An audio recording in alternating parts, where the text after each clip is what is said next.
el análisis transaccional. A ver, vamos a ponerlo en pantalla completa, licenciado, por favor. Claro. Listo. Ahora sí, vamos a comenzar. Vale la redundancia con el tema de hoy. Vamos a iniciar con el análisis transaccional. Siguiente PPT, por favor, licenciado. Ok, vamos a iniciar viendo un concepto pequeñito, ¿no? Una definición súper pequeña de qué es el análisis transaccional. El análisis transaccional es un modelo psicoterapéutico, más que todo, dentro del enfoque humanista, que es un enfoque dentro de la psicología, que es el enfoque humanista de la personalidad. Las relaciones humanas, cómo es que se comunican, cómo es que se aplican en la intervención psicológica propiamente. Crecimiento personal, educación e incluso dentro del ámbito de las organizaciones. O sea, vemos que el análisis transaccional está presente en muchas áreas. Ok. Pero cuando vamos a decir, cuando hablamos del análisis transaccional como tal, hablamos prácticamente de una combinación creativa de psicoterapia, como ya lo habíamos mencionado, orientadas básicamente a lo que es enriquecer los aspectos de la Buenas terapia. noches, doctora Noelina. Buenas noches, compañeros. Bendiciones, un abrazo para todos. Buenas noches, buenas noches. Ok, sigamos nuevamente. Como lo estábamos diciendo, este enfoque, básicamente, creo que vemos manitos levantadas, licenciado, por allí. A ver, Las vamos a... preguntas, sí, las preguntas para avanzar, porque si no nos vamos a detener y el tiempo es oro el día de hoy. Las preguntas las hacemos al último, por favor. Sí, sí, por favor. Vamos a tratar de no interrumpir, de mantener los micros apagados. Por allí, si tienen alguna consulta, no se preocupen. Al final de toda la presentación vamos a poder dar un espacio, pero hay que tratar de no interrumpir para no perdernos, ¿sí? Para que no nos confundamos. Ok. Como estaba mencionándose un momento, el análisis transaccional pues, se caracteriza por esta combinación creativa de psicoterapia cognitiva orientada pues, directamente al enriquecimiento de la comunicación, de los procesos básicamente que hay dentro de terapia. Además, en el análisis transaccional, la promoción, vamos a decir de algún modo, del conocimiento y la estimulación de la modificación de la conducta se combinan, ¿sí? Adicionalmente, esto enfatiza la importancia de los, vamos a decir, contratos terapéuticos. ¿Qué es un contrato terapéutico dentro de todo el proceso? El contrato terapéutico es la manera y la relación en cómo va a tener, en este caso, el usuario con el psicólogo, con el psicoterapeuta, el paciente. Ese contrato terapéutico es cómo ellos van a ensamblar. Hay que tener en cuenta de que cuando hablamos de que un paciente tiene una relación con su psicólogo, con su psicoterapeuta, tienen que haber siempre ciertos parámetros en los cuales ellos van a poder trabajar. A eso le llamamos un contrato terapéutico. Hay muchas cosas más involucradas dentro de, pero básicamente es ello. ¿Ok? Las decisiones conscientes que se tomen con respecto a la responsabilidad del paciente por sí mismo dentro del contexto, pues del proceso propiamente de la terapia. Ahora, el análisis transaccional ayuda a comprender la relación con los demás y con nosotros mismos. O sea, permite que sintamos, que tomemos conciencia de lo que queremos, de lo que somos, de lo que necesitamos, de lo que deseamos. Asimismo, de alguna manera nos empodera frente al cambio y nos permite tener una autonomía o una iniciativa que quizás no teníamos en un cierto punto de nuestra vida. ¿Ok? Vamos a decir, este enfoque fue fundado entre los años 50, 60 por el psiquiatra Eric Berne, ¿no? Consiste en un conjunto de herramientas, como ya lo habíamos dicho, que son destinadas pues, a promover ese crecimiento personal y el cambio que queremos dar, pero mediante una concientización, mediante un entendimiento, de entender qué partes de nuestra psique funcionan de diferentes maneras y qué partes funcionan de otras. Y mediante ese entendimiento, mediante ese conocimiento, podemos ver cómo es que nosotros actuamos, tanto de manera cognitiva, tanto de manera emocional, como también de manera conductual. ¿Ok? Entonces, vamos a decir que esto nos va a ayudar tanto en la parte social, en la parte familiar, y no solamente a, vamos a decir, usuarios neurotípicos o sanos, por así llamarlo, sino también a personas que tienen algún tipo de, pues, de estrago, ya sea por el caso de adictos, por algún tipo de consumo o por algún tipo de trastorno también. ¿Ok? Vamos con la siguiente PPT, licenciado, por favor. Objetivos del análisis transaccional. Básicamente, estos objetivos nos van a ayudar a comprender la relación con los demás y con nosotros mismos, ya que nos van a permitir sentir y tener esa conciencia de lo que ya habíamos estado hablando anteriormente. Tenemos, en principio, nos ayuda la parte de la conciencia a ser capaces de distinguir de lo que es real, de lo que es fantasía. En ese momento que entendemos, vamos a decir, tenemos ese discernimiento, ¿no? De entender qué parte es real, qué parte no está sucediendo, qué parte sí está pasando, el autoconocimiento como tal. La espontaneidad, expresión de los pensamientos, de los sentimientos, las emociones, las necesidades de uno mismo. Poder darnos cuenta qué parte es lo que necesitamos y qué parte es lo que simplemente lo deseamos. Es algo innato, claro que sí, pero qué parte es la que de verdad estamos necesitando. Y finalmente, el principio de intimidad, que es la capacidad de abrirse al otro y de ser auténtico, ¿no? De ser cercano. A muchas personas les cuesta de repente poder abrirse o poder exteriorizar lo que sienten. Ok, vamos con la siguiente PPT, licenciado, por favor. Ahora, hay conceptos básicos dentro del análisis transaccional. Número 1 es un modelo para comprender la estructura y la dinámica de la personalidad, como yo lo había mencionado, cómo es que funciona nuestra psique, cómo es que funcionamos. Nos ayuda a analizar las relaciones sociales, la comunicación que tenemos, explicando pues tanto las motivaciones del comportamiento, en especial el comportamiento social, cómo es que nosotros interactuamos con las demás personas. Analiza las distorsiones de la percepción de la realidad, como ya lo habíamos dicho hace un momentito, justamente nos ayuda a discernir, ¿no? ¿Cuál es la parte real? ¿Cuál es la parte de la fantasía? Incluida la propia identidad y las conductas asociadas pues con estos guiones o patrones que tenemos dentro de nuestra existencia, ¿no? Y por supuesto, es un modelo, vamos a tener los micros apagados, por favor. Mario Mantilla, gracias. Buenas noches, doctora. Soy Mario Mantilla, de Ecuador. Buenas noches, muchas gracias por estar el día de hoy acá. Vamos a tener los micros apagados, por favor. Y por supuesto, como lo estábamos mencionando, es un modelo de abordaje orientado a conseguir el control social de la conducta, ¿no? Tanto sintomática y alcanzar pues esta autonomía que todos queremos tener. Vamos con la siguiente PPT, licenciado, por favor. El yo y sus estados. Aquí es donde vamos a entender por qué es que puse, o estas siglas que están viendo acá, que básicamente dicen PAN, ¿no? ¿Qué es lo que significa? Un estado del yo, básicamente para que lo entendamos, es un sistema de emociones, pensamientos acompañados de un conjunto afín de patrones de conductas, nos los dice el creador Verne en 1964. ¿Qué significa las siglas PAN? Tenemos el yo padre, el yo adulto y el yo niño. Cada una de estas partes funcionan de diferente manera, tienen un propósito completamente distinto y tienen una manera conductual también de funcionar completamente diferente. Entonces, ahora vamos a ver qué es lo que va de todo esto, ¿no? Verne nos elaboró este modelo a partir de observaciones clínicas, en especial en los grupos de terapia, ¿no? Para comprender la estructura, la dinámica de la personalidad, ¿no? Y cómo es que estamos prácticamente estructurados dentro de este concepto. Él observó que los diferentes estados del yo que usamos las personas pueden, vamos a decir, clasificarse, ¿no? En estos tres grupos que ya los he mencionado. Los estados del yo se consideran manifestaciones fenomenológicas. Ahora, ¿qué queremos decir con fenomenológicas? Descripción de lo que se presenta y cómo se hace, o sea, cómo es que se está presentando. De tres partes distintas de la estructura de nuestra mente, de nuestra psique, como lo estaba mencionando hace un momento. Estas tres partes son lo que Verne llamaba órganos psíquicos, ¿no? Y que suponían, pues, que son tres. La estereopsique, la neopsique y la arqueopsique. Se manifiestan tanto internamente, en pensamientos, sentimientos, cosas que solamente nosotros podemos sentir, tanto también como externamente, lo que hablamos y lo que hacemos, ¿no? Por eso decía que se manifiesta tanto a nivel cognitivo, lo que pensamos, a nivel emocional, lo que sentimos, y también a nivel conductual, lo que hacemos. Vamos con la siguiente PPT, licenciado, por favor. Ok. Como ya lo estábamos viendo, aquí está, las siglas como lo estábamos viendo, el yo padre, el yo adulto y el yo niño, ¿no? A ver con la siguiente, por favor, licenciado. Ok. Antes de empezar, vamos a iniciar, vamos a la anterior PPT, por favor, licenciado, por favor, vamos a anterior. Ok, vamos a empezar con el yo padre, que es básicamente el estereopsique. Es lo que hemos introyectado de las figuras parentales, de nuestros padres, o de las figuras que nosotros teníamos de respeto cuando éramos niños, ¿no?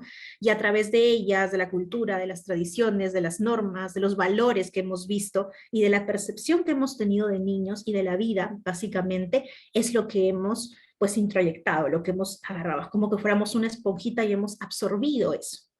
Cuando se analiza un estado del yo padre, debe aclararse que si se trata del estado activo del yo o de la influencia paterna, como ya lo hemos dicho, el yo padre es básicamente lo que introyectamos o lo que hemos agarrado, lo que hemos cogido o aprendido de nuestras figuras parentales, no necesariamente nuestros padres. Si por ahí nos crió, no sé, de repente un tío, nos criaron nuestros abuelos, básicamente, ver las figuras de respeto es lo que hemos agarrado. Si de repente ellos tenían hábitos, ellos tenían creencias, ellos tenían de repente ciertas maneras de actuar, nosotros de alguna manera las hemos captado y las hemos hecho nuestras. Entonces es algo como que lo hemos cogido sin ponernos a analizar de repente si estaba bien, si no estaba bien, si por allí era lo que nosotros queríamos, simplemente lo hemos absorbido. Y es lo que proyectamos, es cuando estamos en nuestro estado del yo padre, ¿no? Porque es básicamente ello. La función saludable del estereopsique o del yo padre es contener adecuadamente los impulsos motivadores, el de repente, el calmarnos, el disminuir la ansiedad por medio de ciertas decisiones un tanto automáticas, ¿no? Vamos a decir, el yo padre diría frases como lo que tienes que hacer es, lo que debes hacer es, qué malo es esto, qué bueno es esto, ellos son malos, ellos son buenos. Generalmente cuando estamos en nuestro estado del yo padre, somos de repente un tanto extremistas y generalizamos con facilidad. ¿Por qué? Porque es algo que de repente hemos aprendido. No sé, de repente alguno de ustedes en algún momento a lo largo de su vida habrá repetido cosas que ni siquiera se ha puesto a pensar por qué las ha repetido, simplemente las ha aprendido y automáticamente y las ha seguido replicando. Y por ahí de repente se ha podido dar cuenta, ah, esto también lo decía mi mamá, esto también lo decía mi papá, esto también lo decía mi abuelo. Y en algún punto te llegas a cuestionar y dices, ¿esto será verdad? ¿Será bueno? ¿Será hábil para mí? ¿Será viable para mí? Pero lo hemos aprendido y lo hemos replicado sin darnos cuenta que es básicamente algo automático. Ahora, cuando hablamos del yo niño, en este caso de la arqueopsique, es nuestra primera posición. Esto significa que es nuestro estado del yo niño, es en donde se ubica esa red de deseos, necesidades, impulsos, sentimientos. Ahí no nos ponemos a pensar, ahí es simplemente un conjunto de pensamientos, de sentimientos, de conductas aprendidas, pero de nuestra infancia, pero en primera persona. No es algo que aprendimos por los abuelos, por los papás, por alguna figura de respeto, sino lo que nosotros experimentamos por primera vez, eso fue. Estos pueden ser libres, naturales y muy adaptadas a las cosas que podemos tener en nuestro día a día. Es el lugar básicamente de nuestros impulsos, de las sensaciones que tenemos, de la espontaneidad, pero también de la timidez, del miedo, de la sumisión, de la rebeldía, ¿no? Entonces, una frase, por ejemplo, que ya habíamos visto en el caso del yo padre, que era tú debes hacer, tú tienes que hacer, esto es bueno, esto es malo. En cambio, cuando estamos en nuestro estado del yo niño, lo que necesito es, lo que quiero es, lo que deseo es. Nos estamos dando cuenta que ahí nos ponemos en primera persona. Ahora, en el estado del yo niño, si bien es cierto, es nuestra posición en primera persona y es básicamente lo que deseamos y lo que queremos, también tiene la parte un tanto negativa que es la parte de la impulsividad, porque ahí no nos detenemos a pensar si es que estamos haciendo bien o si es que estamos haciendo mal, simplemente actuamos por impulso. Ya vamos a ver más adelante cómo es que eso de alguna u otra manera nos puede afectar.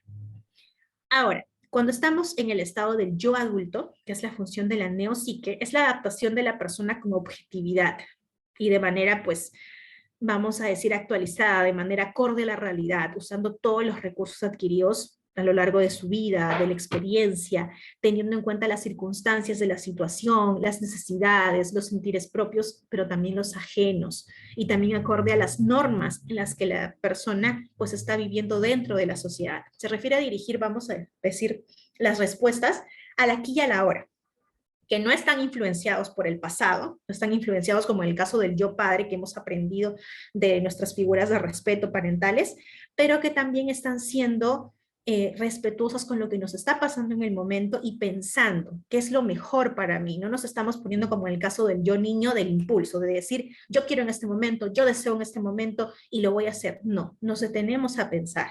¿Ok? Es la parte, como se podría decir, más racional de nosotros. Se experimenta como una versión orientada a captar la situación y tratar, pues, de ponernos en una realidad interna objetiva, ¿no?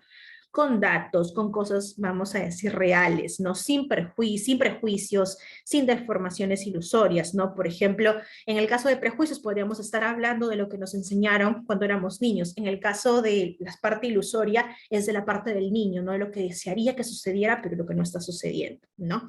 Entonces, ya hemos visto que las frases del padre sería tú debes, tú tienes. En el caso del niño, lo que quiero hacer, lo que me apetece hacer. En el caso del adulto sería un pensamiento, lo que me conviene hacer es, lo que puedo hacer es. Entonces nos estamos dando cuenta que es una diferencia, ahí vamos viendo que hay cierta diferenciación en lo que estamos pensando. Siguiente PPT, por favor, licenciado, para poder explicarles mejor. Ok, hay tipos de transacciones, como les decimos. Esta parte es cuando, vamos a decir, interactúa nuestra versión del yo padre con nuestra versión del yo niño. Por eso les puse ejemplos para que puedan verlo de manera un poquito más didáctica y puedan captar mejor cómo es que funciona esto. Por ejemplo, tenemos una frase. El yo padre te diría, ante el contexto de la pandemia, que todavía, aunque ya nos han liberado de las mascarillas, igual hay que seguir protegiéndonos siempre, debes usar mascarilla al salir. El yo niño, ¿qué contestaría? No quiero, siento que no me deja respirar bien. Está interactuando un yo padre con un yo niño. Hay que recalcar que no todas las personas actuamos siempre en el mismo estado del yo, ¿ok? Podemos estar de repente actuando en automático por nuestro yo padre, siempre estamos diciendo, tienes que hacer esto, o interiormente, tengo que hacer tal cosa, debo hacer tal cosa, no puedo hacer tal cosa. O también podemos estar actuando de nuestra versión de niño, lo que quiero hacer, lo que deseo hacer, lo que me apetece hacer. No me pongo a pensar en las consecuencias, me pongo a pensar en lo que yo deseo en este momento. Como también puede ocurrir que un día puedas estar actuando en el yo padre, otro día puedes estar actuando en tu versión de yo niño, o durante el día puedes estar en tus tres versiones. Lo importante aquí es entender que entre más tengamos la versión del yo adulto, por más tiempo con nosotros, nos va a ayudar a tener mejores, vamos a decir, relaciones sociales, a tomar mejores decisiones. Entonces, vemos que acá hay una conversación, ¿no? Entre una persona que está en su versión yo padre, que te dice, debes usar mascarilla. No te está diciendo, mira, ante las cosas que están sucediendo, lo mejor es que utilices. No, debes usar mascarilla. Y el yo niño que contesta, una otra persona que está en su estado de yo niño, no quiero, siento que no me deja respirar bien. Sabe que no es así, puede respirar con la mascarilla puesta, pero simplemente está anteponiendo su deseo en ese momento. Ahora, acá tenemos un ejemplo de un yo adulto conversando con otro yo adulto. En este caso, los niveles de contagio han incrementado, saldrás de viaje, no, ante todo está mi seguridad y el cuidado de mi salud. ¿Por qué? Porque estamos tomando en cuenta lo que es la realidad, los datos, lo que está sucediendo en verdad. No estamos anteponiendo ni nuestros deseos, pero tampoco estamos anteponiendo los prejuicios o cosas que simplemente nos han dicho con anterioridad.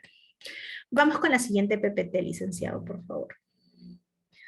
Ahora, transacciones centradas en recaídas. Ahora, centralizándolo más al contexto pues, de las adicciones o de personas que tienen algún tipo de adicción, vamos a ver un ejemplo de una persona que está en su estado de yo padre a otra persona que está en su estado del yo niño, ¿no? No salgas al parque, que allí están los chicos con los que te drogabas. El estado del yo niño que contesta, quiero salir, no me pasa nada. Sabe que le va a suceder algo, sabe que no es bueno, sabe que es contraproducente, pero está anteponiendo su deseo. Entonces, para que vayan comprendiendo cómo es que ocurren estos tipos de diálogos internos, a lo cual le llamamos transacciones. Siguiente PPT, por favor, licenciado.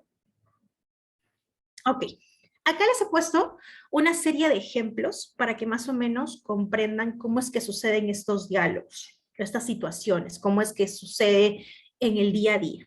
Por ejemplo, vamos a decir, ante una música de rock que está a todo volumen, que está muy alto, el yo padre, ¿qué diría? Y se atreven a decir que eso es ruido, ¿no? Que ese ruido es música, se atreven a decir que eso es lo que está sucediendo. El adulto que dice, esa música tan alta me impide concentrarme, lo está tomando de una manera centrada. El yo niño, con oír la señora en las ganas de bailar. ¿Por qué? Porque está anteponiendo sus deseos.